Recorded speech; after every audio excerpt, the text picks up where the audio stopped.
what's that old saying of mad dogs and Englishmen go out in the midday sun? Is it no coward or something like that? Yeah, so come out for a bit of a less of a walk and more of a sizzle in the white hot heat of Formosa.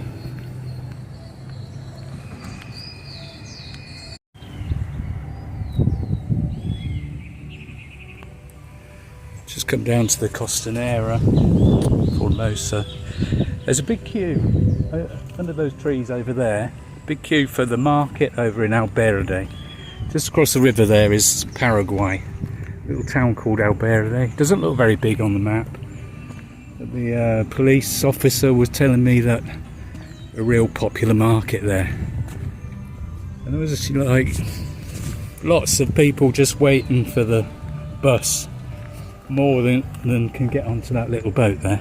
So you have to queue up and then take your turn. I think it's every hour they were saying it goes across. Yeah, and people buy their cheap stuff and come back basically. Things have got so expensive in Argentina that it makes it worth the trip and spend your time.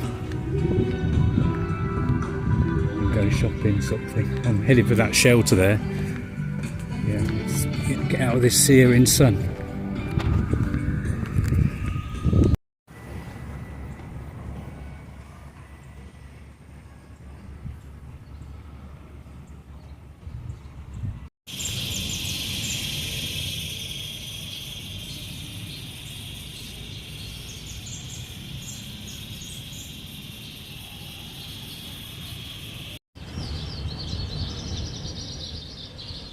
We're just on the border of Argentina and Paraguay. Yeah, yesterday I was looking at all the activity going on in the border control, migrations and the customs. So they weren't actually doing anything apart from putting stamps in books and adding people to an electronic system, you know. I was thinking, what's it all about? Because I've got all this immigration problem of boats going across the channel for the UK, people flooding across the Mexican border.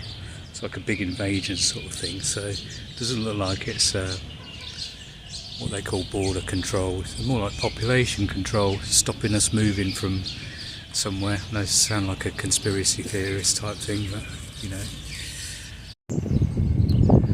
The mighty Paraguay River.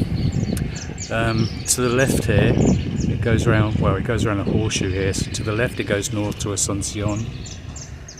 To the right it goes south to the River Paraná, and forms the border between Paraguay and Argentina, and then it turns left further east to go north and forms a border between Brazil and Paraguay. So there's like a big fork in the river. The Paraguay goes up the west coast, up towards Bolivia, and the Paraná takes care of the south and east between Argentina and Brazil. And both those rivers eventually merge in the Rio de la Plata and the Atlantic Ocean. So for years before roads existed, railways, aeroplanes, that sort of thing, this was the only artery into Asuncion especially, and into Paraguay, so it was vital for supply of the country. And there was a war in the 1860s where Paraguay took on Brazil, Argentina and Uruguay, the Triple Alliance. Back then Paraguay was a big country, a big power. And it's an interesting history. So this river was a strategic point in the whole war. I think the war went from 1861 or 62 to 1870, and it was devastating for Paraguay. I'm still learning about history. Well, when I first heard Solano Lopez, the president, was reckoned to be a Napoleon wannabe, and that's all it was. Take on all comers kind of thing.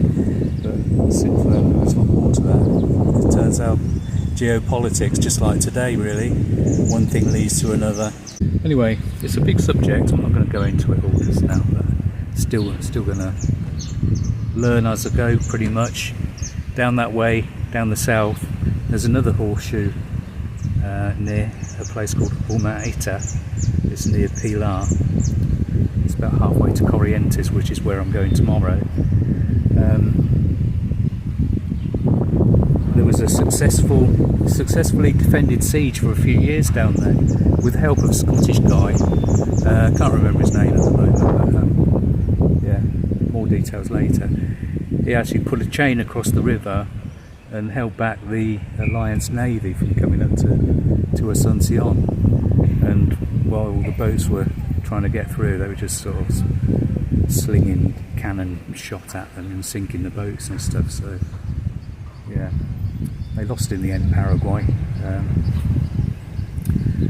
quite devastatingly, losing 90% of the male population, up to 90%. Just an interesting bit of history.